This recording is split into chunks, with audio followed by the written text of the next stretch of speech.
identifikasi saja ustadz-ustadz, kiai-kiai yang selalu mengedepankan urusan politik di dalam setiap kajiannya. Saya kira dia itu sudah keliru memposisikan diri sebagai seorang ustadz, sebagai seorang pendai. Nggak ada tuh saya melihat Sugiknur misal mengkritik Anies Baswedan, Maher Tualibi misal mengkritik Anies Baswedan, Syahir Langit mengkritik Anies Baswedan. Nggak ada. Kenapa? Karena mereka itu pikirannya ya politik. Liberal itu bukan bahasa agama, itu bahasa filsafat. Oke, liberty, bebas. Dan Anda pun keliru memaknainya. Saya kira orang-orang yang selalu kemudian dengan membabi buta ketika ada permasalahan langsung disikapi dengan gaya agama, itu pun bukan radikal, tetapi dangkal. Dangkal itu pendek pikirannya, pendek pemahamannya. Ida ta'arodol kodim wal jadi kudimal jadi dalal kodimnya. Ya jangan berbicara ke arah sana. Bahaya, rusak segala urusan. Itu yang selalu saya akan kritik dan tidak akan saya berhenti. Oke, memang saya dibayar, ya. Jadi Anda jangan kemudian menjadi bodoh akibat mengikuti ustadz-ustadz yang tanda kutip, mohon maaf, goblok. Mbah-mbah saya kiai semua, NU semua. Ayo yang cebong-cebong kan ada itu ngomong, Nur, kamu tuh nasabmu nggak jelas, bukan anak kiai, matamu picek. Bapakku, mbah-mbahku kiai semua. Saya sehat, saya nggak kena azab dan nggak mungkin saya kena azab. Karena saya bukan murtad, saya berjuang di jalan Allah. Gak ada azab itu. Tuh kasihan deh lo, kasihan deh lo, kasihan deh lo. Gus Nur stroke, mana stroke? Norkop cangkemmu sih kuat iki. Stroke dari mana? Ijtihad tafsir itu boleh. Masih banyak NU yang bukan NU, masih banyak kiai yang nasab ilmunya jelas tapi lebih sesat dari saya, banyak. Itu akun-akun cebong, kamu daripada ngurus saya, Yusuf Mansur itu viral. Ya kan banyak yang laporkan, kenapa kamu nggak ngurus Yusuf Mansur? Apa karena dekat sama Jokowi? Tuan Guru Bajang dulu kena kasus diperiksa KPK, kenapa kamu nggak ngurus Tuan Guru Bajang? Apa karena dia dekat Jokowi? Jokowi pernah salah ngimami sholat baca Al-Fatihah. Kenapa kamu gak negur? Bong cebong. Kenapa kamu gak negur? Kamu tak korkop kamu ya? Kenapa kamu gak negur? Ma'ruf Amin. Ma'ruf Amin itu ulama. Di depannya artis goyang. Kenapa kamu gak negur? Sejak dia terjun ke politik, omongannya semakin gak bisa dipertanggungjawabkan. Fatwanya, apanya. Kenapa kamu gak negur? BPJS itu haram. Tiba-tiba berubah. Halal. Kenapa kamu gak negur? Belum ngomong SMK-nya. Belum ngomong Ahok itu sumber masalah. Harus kita binasakan. Jadi saksi ahli di pengadilan. Ahok di penjara. Sekarang menyesal katanya. Kenapa kamu gak bahas? Apa karena dia dekat dengan penguasa? Kalau kamu mau rezim ini gudangnya masalah, habiskan waktumu untuk ngurusi rezim, itu lebih bermanfaat. Dia yang bikin rakyat sengsara, Jiwasraya, EKTP, reklamasi, buku merah, sekarang corona, apalagi. Itu urus. Makin panjang jenggotnya makin goblok, itu urus. Assalamualaikum warahmatullahi wabarakatuh. Hamdan syukronillah amma ba'du. Saya sedang di atas menara masjid ya. Ini di belakang saya ada kubah masjid.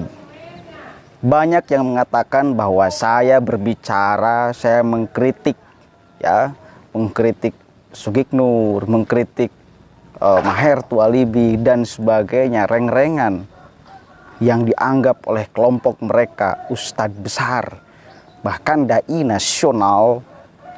Itu saya dibayar mungkin oleh pemerintahan ya, saya berbicara itu. Ini kan sebuah kekeliruan di dalam sikap intelektual. Saya berbicara itu murni daripada apa yang saya ketahui tentang agama. Lihat, saya tidak pernah kemudian membahas masalah politik. Nggak ada saya berbicara politik. Biarkan kemudian omnibus law dan sebagainya itu adalah ruang politik. Dan saya merasa tidak mampu, tidak ada kapasitas untuk membicarakan itu. Maka saya tidak berbicara ke wilayah sana. Biarkan orang-orang yang di pemerintahan yang berbicara itu. Dan saya kira ini untuk kemudian menjadi cocok. Kenapa? Karena tidak boleh dong semua orang berbicara kalau misal bukan ahlinya. Rusak segala urusan bila orang berbicara sesuatu yang itu bukan ahlinya. Kita lihat gaya orang-orang yang sering kemudian merendahkan atau menghina struktural NU. Dia itu benci terhadap pemerintahan. Maka di dalam semua isi kajiannya, isi pengajiannya, isi ceramahnya, itu selalu berbicara tentang politik. Ini kan menjadi keliru kemudian logika kita, pikiran kita, sikap kita. Ini orang ini mau berbicara agama atau berbicara politik. Itu loh. Jadi ya kalau misal tidak ada kompeten di bidangnya, ya jangan berbicara ke arah sana. Bahaya, rusak segala urusan bila orang membahas yang itu bukan ahlinya. Sugiknur ya, yang sering saya luruskan dan tidak akan saya berhenti. Kenapa? Karena selalu ada statement-statement yang itu berkaitan, berkenaan dengan agama yang tidak tepat sasaran. Yang tidak tepat sasaran. Jangankan tepat sasaran, membaca secara tekstualnya itu sudah salah. Mau bagaimana kemudian pengertian secara kontekstual. Ini menjadi kemudian ambiar ya. Teks saja sudah keliru, apalagi konteksnya, apalagi sasaran itu ayat, apalagi sasaran itu hadis, apalagi sasaran itu kaul ulama. Gitu loh. Jadi itu yang selalu saya akan kritik dan tidak akan saya berhenti. Memang saya dibayar ya. Saya dibayar oleh kebenaran pikiran, kebenaran ajaran, kebenaran sesuatu yang saya dapatkan di dalam ilmu pengetahuan agama. Benar-benar saya mengkoreksi pikirannya tentang agama, bukan ngomong politik. Kalau mereka selalu berbicara politik, identifikasi saja ustadz-ustadz, kiai-kiai yang selalu mengedepankan urusan politik di dalam setiap kajiannya. Saya kira dia itu sudah keliru memposisikan diri sebagai seorang ustadz, sebagai seorang pendai. Kenapa? Karena ya kalau misal Anda sebagai seorang ustadz, Anda sebagai seorang kiai, fokus aja di kajian intelektual, kajian ilmiah, kajian keagamaan. Jangan kemudian kesana kemari menyudutkan, menghinakan orang lain. Orang kiai yang dekat dengan pemerintahan, Anda sebut itu ulama su. Itu kelompok-kelompok Anda selalu mengatakan hal itu. Padahal tidak tahu bahwa banyak sekali kelompok-kelompok Anda yang itu pun dekat dengan Anies Baswedan. Apakah Anies Baswedan bukan golongan daripada pemerintahan? Dia pun pemimpin pemerintah. Apakah Anda berani untuk mencaci maki Anies Baswedan? Nggak ada tuh saya melihat Sugiknur misal mengkritik Anies Baswedan, Maher Tualibi misal mengkritik Anies Baswedan, Syahir Langit mengkritik Anies Baswedan. Nggak ada. Kenapa? Karena mereka itu pikirannya ya politis. Bukan ingin berbicara kemurnian ajaran agama, tapi kepentingan semata, kepentingan pribadi, kepentingan golongan. Jadi Anda harus terbuka pikirannya, melihat faktanya seperti apa. Ya, itu mungkin saya berbicara sedikit politis ya, ke arah sana. Itu baru saya ngomong politik. Ya, barusan beberapa detik ke belakang saya ngomong politik itu. Nah, kalau saya yang selalu mengkritik, meluruskan kemudian bacaan Al-Quran, meluruskan kemudian tafsir Al-Quran, itu bukan urusan politik. Itu ya memang kebenaran agama yang harus diluruskan bila ada orang yang salah kaprah di dalam pembacaan dan penafsiran. Itu hal lumrah. Nggak ada pernah saya kemudian menyinggung-nyinggung urusan politik, nggak ada. Silakan aja bisa di cross check dari semua video saya. Pernah nggak saya ngomongin politik? Nggak ada tuh. Ya saya murni kemudian mengkoreksi ya ucapannya, statementnya tentang agama yang bagi saya itu menyimpang. Kan gitu. Jadi Anda jangan kemudian menjadi bodoh akibat mengikuti ustadz-ustadz yang tanda kutip, mohon maaf, goblok. Kenapa saya katakan gitu? Karena kenapa tidak mau terbuka pikirannya? Oke, kenapa tidak mau terbuka? Santri-santri kok ngomongnya kasar. Itu baru saya kasar. Sedikit. Anda sudah berkicau. Seolah yang tidak ada yang lebih kasar daripada saya. Saya kasar itu tidak ada penyebutan kata kafir. Tidak ada penyebutan kata togut, tidak ada penyebutan kemudian apapun. Saya pernah nggak menyebut kata radikal? Belum pernah. Saya mencap Sugiknur radikal? Belum pernah. Saya mencap Maher Tuwalibi radikal? Belum pernah. Saya mencap kemudian Syahir Langit radikal? Belum pernah. Tapi kelompok-kelompok Anda yang selalu mengecap, kemudian kelompok-kelompok yang itu tidak sepaham dengan Anda dengan kata liberal. Padahal pikiran Anda yang sesungguhnya liberal. Karena menafsirkan kedekatan dengan penguasa itu Anda katakan liberal. Padahal apa dasarnya menyebutkan liberal? Liberal itu bukan bahasa agama, itu bahasa filsafat. Oke, liberty, bebas. Dan Anda pun keliru memaknainya. Liberal itu orang yang sudah melepaskan diri dari siapapun. Tidak ada orang liberal taklid buta. Tidak ada orang liberal taklid buta. Mungkin bahkan JIL pun, jaringan Islam liberal, saya kira masih sholat. Selama dia masih sholat, saya kira tidak liberal. Liberal itu bebas, tidak ada keterikatan apapun. Mungkin dia beragama gaya dia. Dia beribadah gaya dia. Nggak ada kemudian sholat yang diperintahkan oleh Nabi, yang diperintahkan oleh Nabi. Nggak ada. Kenapa? Karena masih taklid. Selama orang masih taklid dengan ajaran yang dibawa oleh Nabi Muhammad, yang ditujukan oleh Nabi Muhammad, itu bukan lagi liberal. Karena dia sudah tidak bebas. Satu kali lagi, liberal itu bukan bahasa agama. Liberal itu bahasa filsafat. Jadi Anda sudah keliru memaknai dan memahami liberal. Saya kira orang-orang yang selalu kemudian dengan membabi buta ketika ada permasalahan langsung disikapi dengan gaya agama, itu pun bukan radikal, tetapi dangkal. Radik itu mendalam secara pemikiran.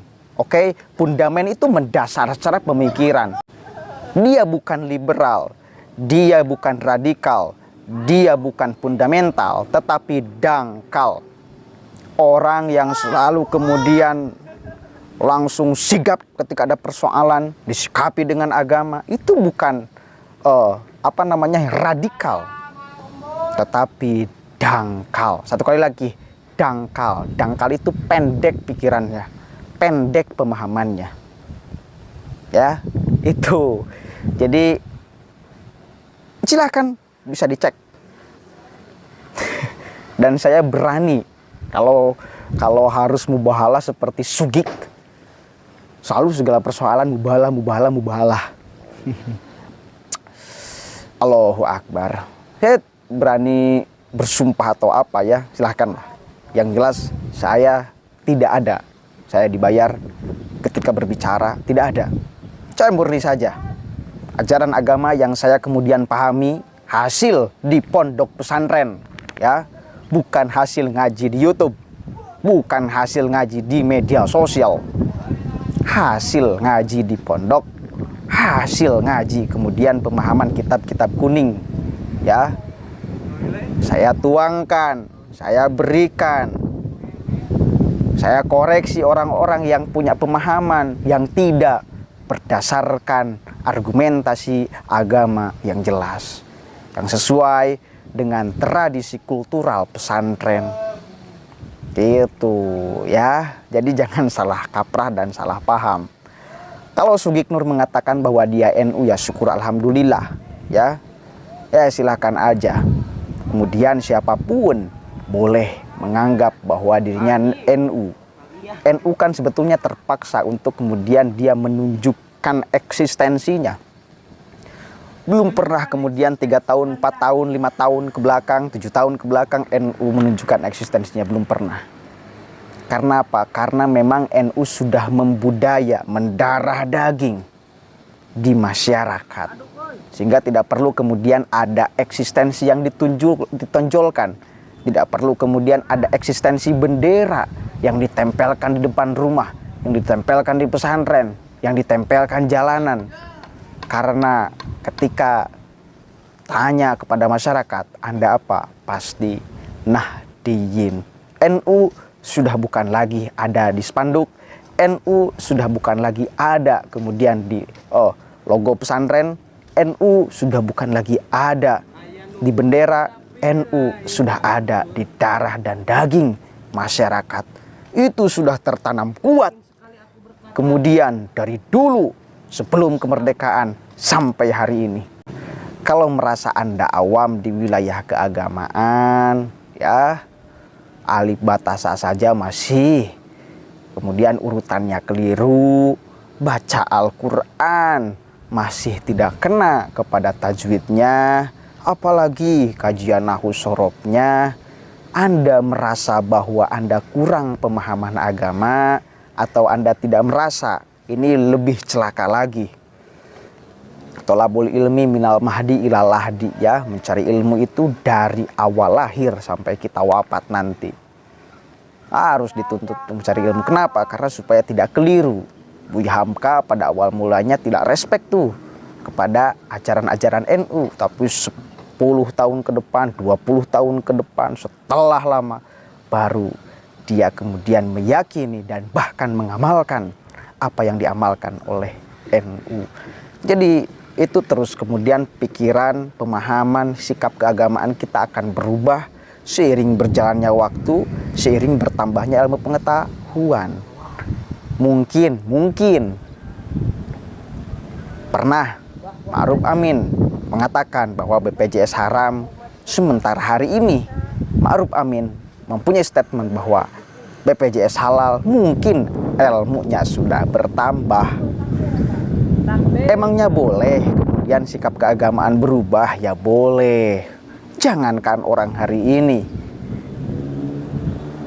Nih ya, Imam Syafi'i itu ada kaul qadim, ada kaul jadid. Ada kaul yang dulu, ada kaul yang baru. Itu kan biasa. Imam Syafi'i ketika di Mesir dan ketika Imam Syafi'i di Baghdad ini beda. Karena konteksnya berbeda, sehingga melahirkan hukum yang berbeda.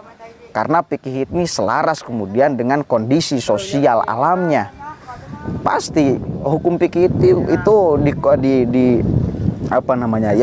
diselaraskan dengan kondisinya. Tidak mentok-tok gitu loh. Tagoyurul ahkam bit tagoyuri zaman. Barobahnya hukum kepada barobahnya zaman. Kan itu jelas.